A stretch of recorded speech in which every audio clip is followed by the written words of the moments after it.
about being here today. And let me tell you why. I am the middle child born to some black kids in Nashville, Tennessee in 1975. My father was a young medical student enlisted in the Air Force, and my mother, his 20-year-old bride.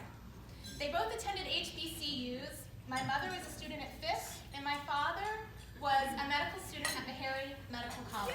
And my grandfather was the biochem chair there as well. And my father's father was an alumni of Meharry Medical School, an accomplished, proud black family. So I thought long and hard about what my blackness means, and I thought about equality, and I thought about the meaning of it for myself, for this country. Now, I'm not a politician, I'm a psychotherapist. So I see these issues through the lens through which I know and I've studied. So I'm going to get to the imposter syndrome, don't worry. So having grown up in the South and an encapsulated world of the upper echelon of black society, my parents made a concerted choice, maybe an attempt to raise us without the discussion of race or ethnicity. In many ways, I was a cultural experiment gone very wrong. My mother never acknowledged race in our household. Now, this was an interesting experiment, and it might have actually been okay if they hadn't decided to drop us into this little podunk town in Maryland, farm country. So my father retired from the Air Force. He was stationed at Andrews Air Force Base, and he retired, and it was the 1980s. I was 8 years old. So prior to that, I had no mental construct of race. I went to a private, diverse school in Maryland. We lived in a diverse community in Washington, D.C. I was very protected. When my father got out of the Air Force, we moved from Washington, D.C. to Smithsburg, Maryland. Now, if the rest of the world was in the 1980s, Smithsburg, Maryland was in the 1950s. All right. It wasn't just a place of little diversity, there was no diversity. And my parents enrolled this little black girl and my sister and my brother in an all-white private school in the middle of farmland. My world changed that year. I learned about my blackness, and I learned that it wasn't a good thing. I learned that something was wrong with me because of the color of my skin and that I was less than. My little white friends, they'd touch my hair and they'd say, "What does it feel like to be black?" And I remember even at that age, I was thinking, that's like me asking you, what does it feel like to breathe air? How do you answer that question? But I quickly learned a trick. Making white people feel comfortable with my blackness. Now, I learned to make them see me as the exception to their beliefs. Notice I said exception. Their foundational beliefs did not change because they saw me as an exception. And I did it very well. And ultimately, I excelled in school, I excelled in sports. And I'm not going to go into all the details of my childhood. I'm actually writing a memoir. Well, that's only a little piece of it, but maybe you guys will read that one day.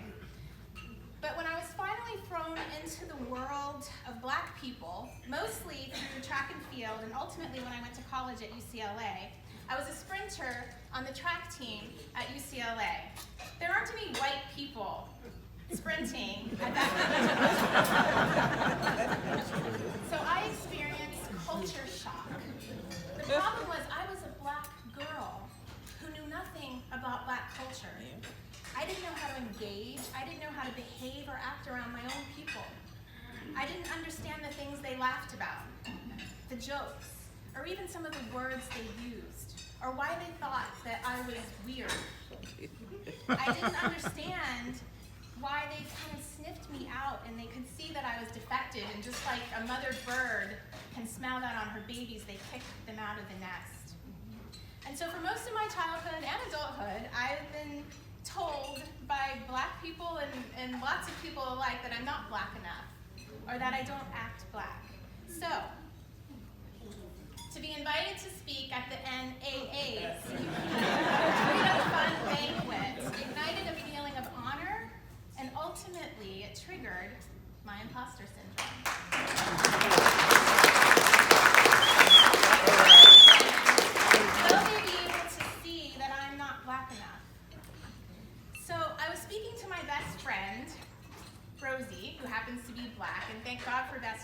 was talking to her about my insecurities regarding my history. And she said, Zoe, your experience is the Black experience. Girl, you are part of the club. Our members may sometimes revoke your Black card and try to kick you out, but you're part of the club because the world sees you, and they always kick you back in. Yeah. That is part of the Black experience, and she is so right. Because for Black Americans, regardless of status, regardless of political persuasion or accomplishments, the moment never arrives when race can be treated as a total irrelevancy. This is the Black experience. So from that experience, having grown up on both sides of the fence, and with my education in psychology, I want to share with you today what I have come to understand about racism, prejudice, and inequality. Once again, I'm not a politician. I'm a psychotherapist, so this lens through which I speak is from the viewpoint of understanding the psyche of these issues that we continue to deal with today and have for all time. Equality now. What does that mean? In this psychotherapist's opinion, we can't have equality now without equality in our psyche, in our thoughts, and in our hearts. And I use that term heart because the heart is really just a metaphorical term for our psyche. It depicts our desires, our emotions, our feelings, and our intentions. So true equality cannot exist just in our actions and in our deeds. It has to exist in our hearts. And I'm going to tell you why. We legislate and we're successful in making laws in an attempt to secure equality, whether equality by opportunity or equality by outcome. We legislate these things, and we should. When we say equality, what we really want is a fair environment, right? Equality is treating everyone the same, but everyone is different. Equity is giving everyone what they need to be successful. Equality is the mental construct that we're trying to create, the construct where everyone has equal value. We're trying to obliterate that social construct that Black means less than. But in practice, we have to create equity so that everyone who is equal will have a fair chance. And I don't think we can talk about these things without talking about privilege. Many would say that I was raised in a privileged environment, but some definitions would say that I was not. Privilege is when we make decisions that benefit enough people, but not all people. Privilege is allowed to continue when we wrap it up in the actions of equality, but on the outside, everything appears great. It appears fair. Because we have laws that appear to create fairness, but when we uncover that equality blanket, what we see underneath is that everyone's needs are not met. Most Americans share a common and historical background of racism and prejudice against Black people. Now notice I said most Americans, not just white people, because we Black people have been influenced by this as well. This historical prejudice is so deeply embedded in everyone's psyche that it develops as a half-conscious or unconscious state of mind.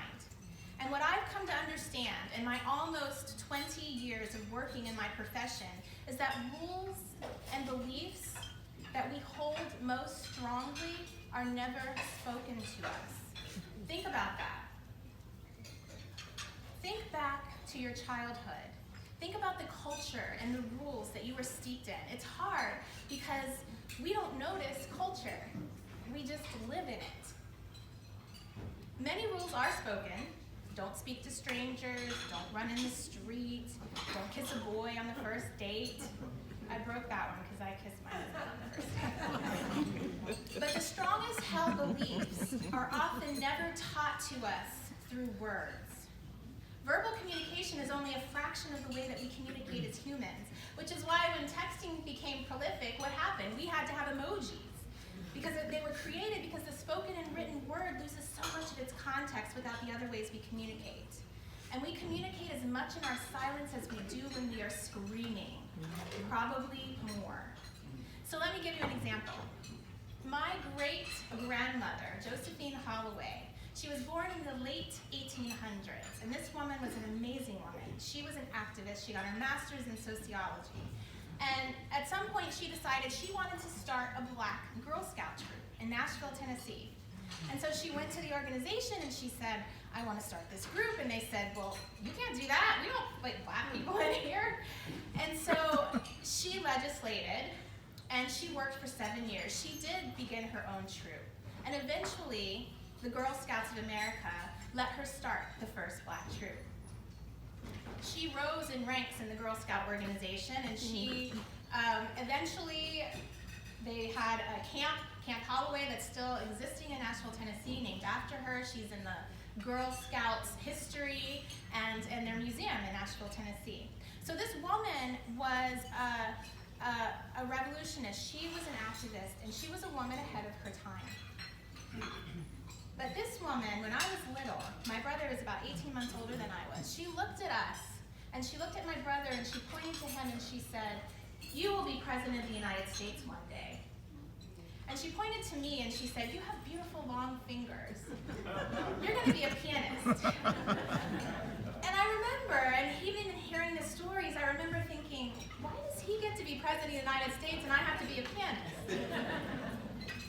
No one looked at me and told me that a woman couldn't be president, but I got that message loud and clear.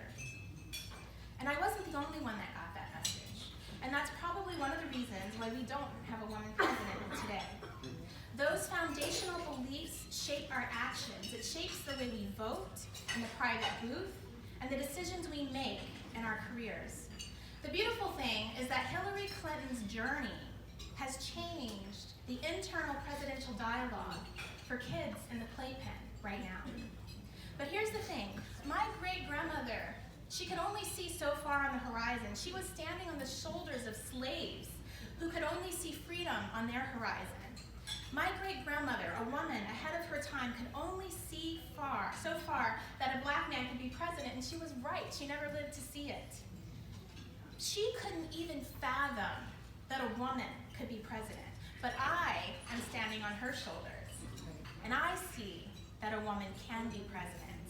And I can see even further than that, because I can see that a black woman can be president. All right.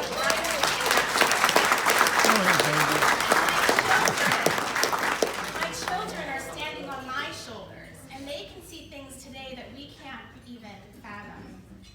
So we work now for equality in our psyche, for our next generations. And we can only do that by challenging the beliefs and our thoughts right now.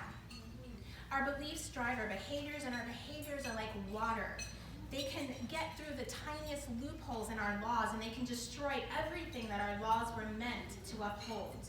So when we say equality now, we are speaking from an egalitarian consciousness, which is part of our mind that agrees and knows and demands equal political, economic, social, and civil rights for all people. But as a whole, what we are really doing, what we're really dealing with, is a racist and prejudicial subconscious.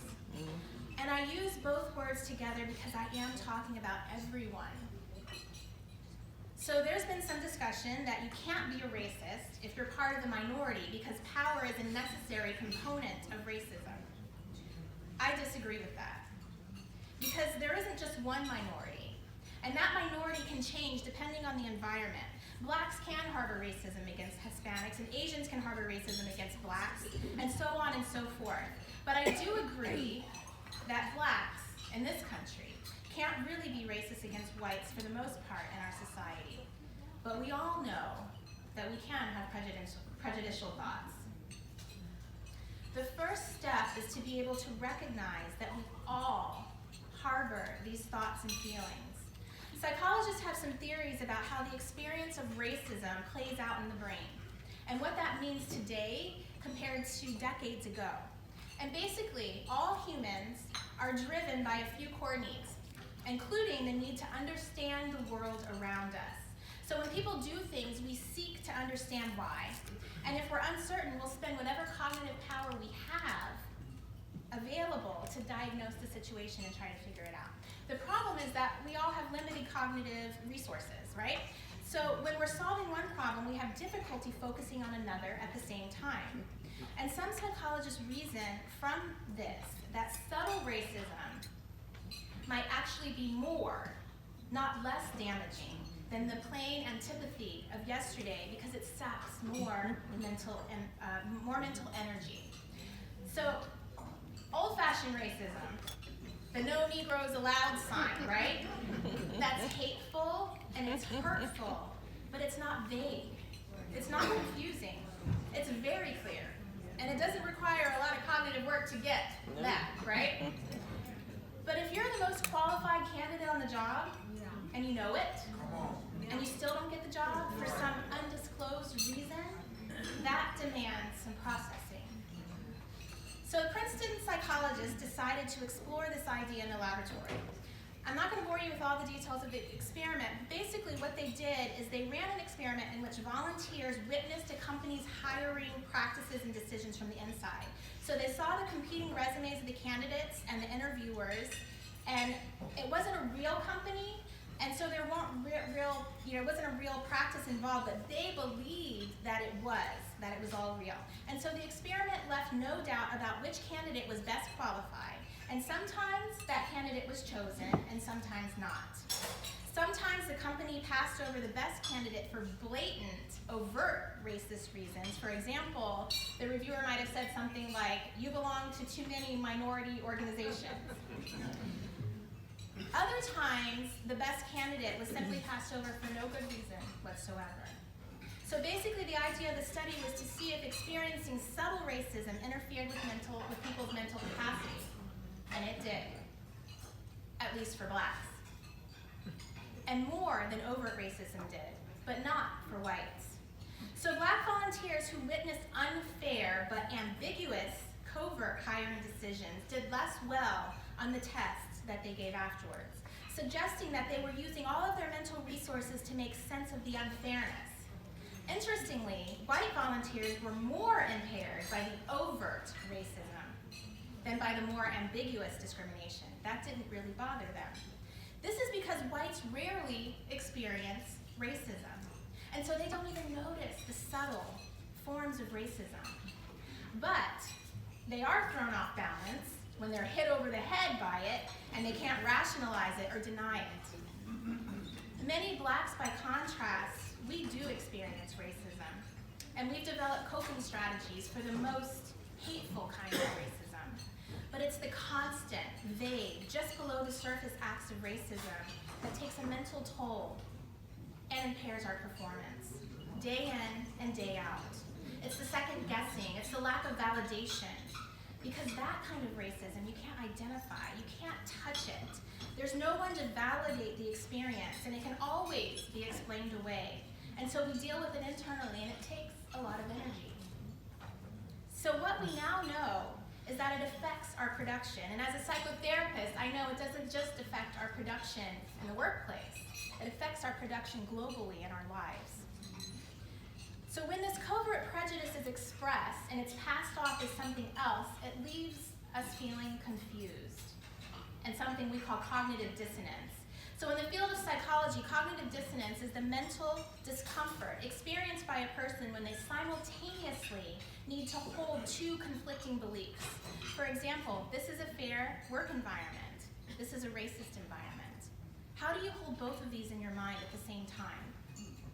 My point in talking about this study is that it highlights how covert racism is more detrimental to our psyche as a nation than overt racism. It leaves us, mostly blacks, not whites, confused, angry, and we wonder why. And everybody else wonders why. The angry black man, the angry black woman. When society says, "Look, everything's better, why are you still angry?"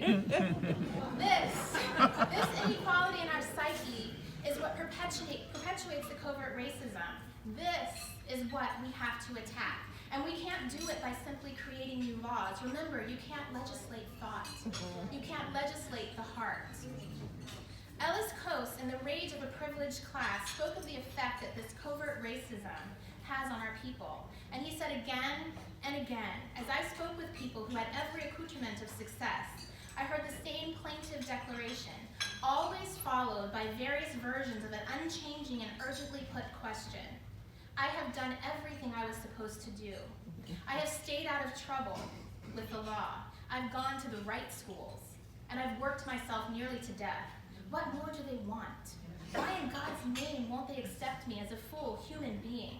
Why am I pigeonholed in a black job? Why am I constantly treated as if I were a drug addict, a thief, or a thug? Why am I still not allowed to aspire to the same things that every white person in America takes as a birthright? Why then, when I most want to be seen, am I rendered invisible? We have to have an eternal discontent with prejudice. The problem, though, is that the prejudice and racism used to be so much more apparent 60, 70 years ago. All those other subconscious beliefs were still there, but it was so blatantly overshadowed by the overtness that the covert wasn't something to be recognized or fought against at that time. But remember, we stand on their shoulders. We were fighting then what everybody can see, but now we're fighting the invisible, the subtle, the things that can be explained away. It's a different fight, and we can't use those same tools. The men who hide behind white sheets are no longer really our biggest threat. They still exist, but they're easy. Our laws keep them in check. The news sensationalizes them, but they're no longer our biggest threat. It's the men and women who hide behind smiles and politically correct words with no heart to match the laws. Those are the dangerous ones, because the psyche is not governed by any law. And it is in the psyche where our covert racism and prejudice exists and flourishes. And I would even venture so far as to say that most of them are not even aware of the dangerous state of their heart. Remember, you can't legislate what you can't see, what you can't measure. So this is all about the heart, not law. Equality in our psyche. So where do these foundational beliefs start? On an individual level, this national collective consciousness in our nation, where does it start? In high school? In college? In the workplace? In the Senate? No. It starts in the playpen, in the walker, in the crib. We are knocking on the wrong doors, people. We're attacking 18 years too late, and we wonder why it's not working. And really, this is all about our children now. It's not even about us. I wrote an article called How Your Body Teaches Your Kids About Prejudice, which discussed how we embed our psychology regarding racism and prejudice in our children, mostly unknowingly. And I'm talking today about those verbal messages that we express to our children about who we value and who we don't, and who is to be feared and who isn't. I'm talking about the times when we give a fake smile, or we give an approving or disapproving nod, the raised eyebrow, the curious or suspicious stare. I'm thinking of someone walks on the elevator when we hug our children a little closer. When someone comes by our car and we reach over and lock the doors because we deem them a threat. I'm talking about the blanket comments of we, them, us, they. What nonverbal messages are we sending to our children about who is who and which people are which? Children see and they hear all. I wish that they didn't.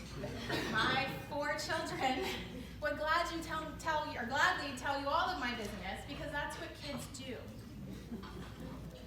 They're mirrors of our souls, and they speak the truth until they learn not to. But when they learn not to speak it, they still feel it, and they believe it in their heart, and it drives their behavior. I remember pushing my son in the grocery store when he was 2 years old, and a little boy in the cart next to us pointed at him, and he said, "He's black." And I remember the look on my son's face, and he was only 2. And the mother looked at the little boy, and she gave me a little polite smile, and she said, "Oh, he has beautiful black skin." And I was thinking that boy clearly learned something different, and probably from her. And my son later asked me why that boy said he was black. Now that was the only language he could use at 2 years old, but I knew what he really meant. What he really meant was, why did he say it that way? What does that mean? And in my ignorance, I said, oh, he just noticed your beautiful black skin. I was creating that cognitive dissonance I tell you about in my own child. My brown skin is beautiful, but that boy's sneer betrayed the lie of his mother. I have been told that my great-grandmother used to say, I like the South because I know where people stand. People tell me they hate me to my face. I don't like the North because people smile in my face and stab me in my back. Exactly. This was 50 years ago. Now the whole nation has become like the North. We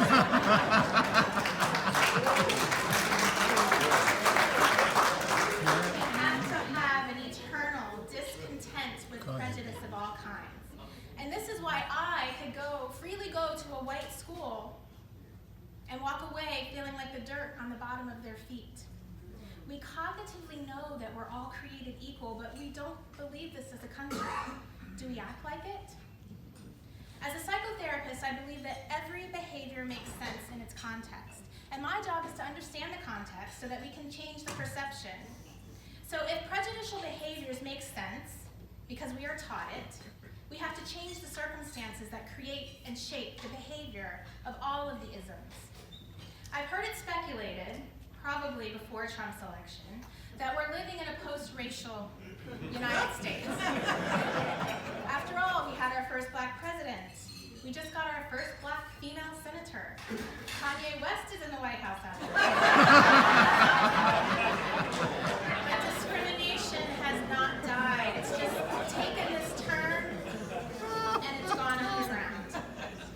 We cover our prejudices with politically correct vernacular, but language just covers up the very real, subtle thoughts and feelings of a person or a group of people.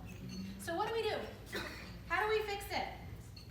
My answer might surprise you, or maybe not. But in therapy, when we encounter a problem, we look at the elephant in the room.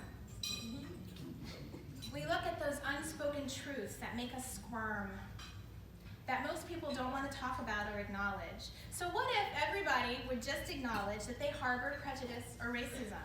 I do, and I passed it on to my children. Why is that such a shameful thing if it's a global truth? We didn't create this thing.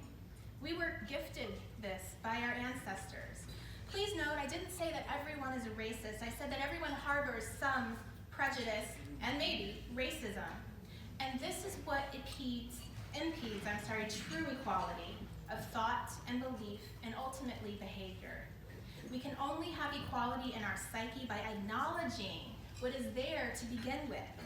What if instead of working so hard to cover it up with politically correct verbiage, we just all said, yep, there it is. The elephant in the room. We all harbor prejudice and racism. It's there. I have it. You have it. Let's take it out. Let's look at it. Well, it's probably not going to happen because that's really scary. Politicians don't want to get up on TV and say, hey, I harbor racism as president. Celebrities aren't going to do it either. After all, we have to have a comfortable level of delusion in our present state, right? So the next best thing is to recognize that we can make changes with the things that we say and don't say to our children. But until we have campaigns where we speak to each other about our differences and our unspoken beliefs, until we spend money not just on changing laws, but on changing beliefs, we will plateau as a nation. And in this case, good enough is not good enough. We can do better. We spend a lot of money as a nation on sex education in our schools. Every single public school in our nation has a sex education program. These programs were developed because someone figured out that sex education is not being taught or not being taught well at home. Well, neither is true equality of thought, equality of psyche when it comes to racism and prejudice in our country. We spend essentially no money on combating racist thinking in our lower elementary education. I'm not talking about diversity training for teachers. That's a good thing. I'm talking about programs for kids, helping them recognize and change their internal biases. But we first have to admit they're there to begin with. We have diversity training and education in colleges and corporations, in the workplace, in the armed forces, in graduate school. I got my first diversity training when I was in graduate school. It was one class. But remember, that's too little, too late.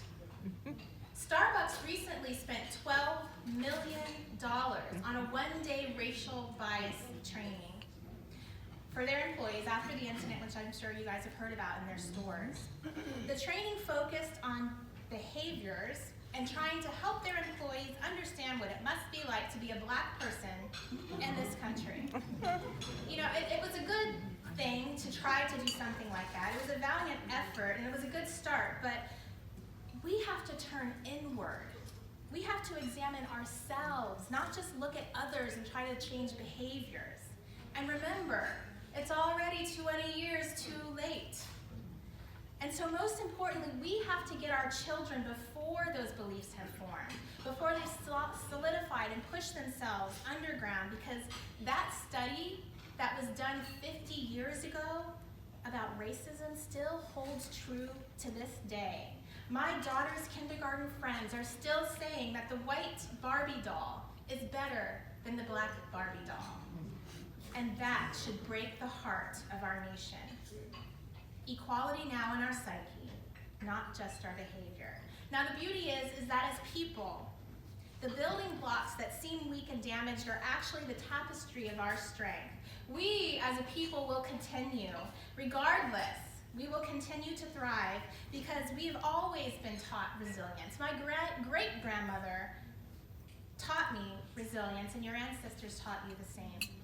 We've been gifted a history of prejudice, but we've also been given a history of strength. And so I truly believe that good and strength will persist. But remember, this is all about heart, not law. Equality in our psyche.